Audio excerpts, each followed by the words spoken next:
Well, the sun came up on day number 2 and the boat started heading out almost as soon as it got light. One boat after another heading toward the next destination, which is a pretty good distance. The destination is Big Sabine, about halfway between Navarre and Pensacola Beach and Santa Rosa Sound. So the boats went out one by one, and I just sat there at anchor watching them go. At first there was practically no wind, so those with motors motored, including Osprey.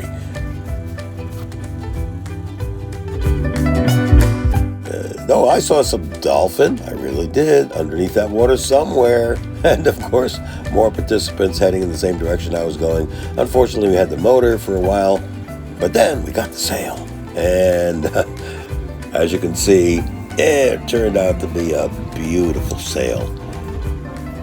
Heading toward the bridge between Pensacola Beach and Gulf Breeze, and we're just about to go under it and come out on the other side. And if you're wondering, what do you do on a sailboat for hours on end? Well, you steer, you sit over here, and you check up to see the sails. Yep, still there. Then you kind of go forward and wander about the boat, and then wander on back to the cockpit.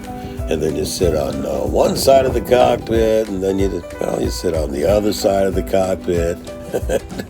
Then you might get into a more comfortable seat, and then, just watch the world as it goes by.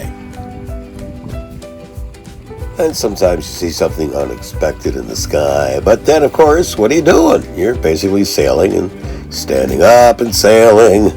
Then you're going to sit down and sail. And we're heading toward Little Sabine. Here you could see our destination, and it's a really beautiful spot. And of course, Osprey's making progress, as I could see here on my navionics. And finally, we get to it, and we're all pulling into the cove. Some of the boats are ahead of us, and some are behind us, and some are, looks like, about to cross in front of us. Oh, no. Wait a minute. We're going to have a collision here? I don't want to wreck a boat coming into the anchorage there. And, oh, good. Missed him. I guess that's pretty good.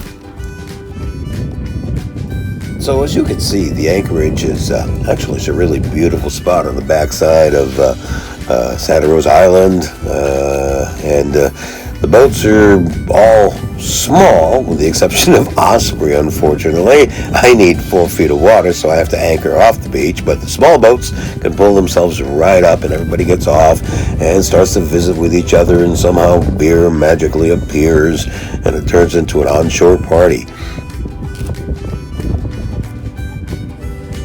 But wait, what is this? A late arrival?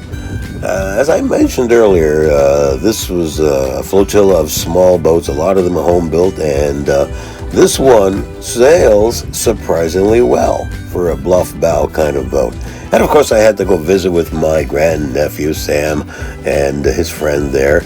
And then rowing back to Osprey, I had to do, beautiful silhouette of Osprey against the sky, climb on board and make myself some din-din, and then prepare for sunset. There's the moon.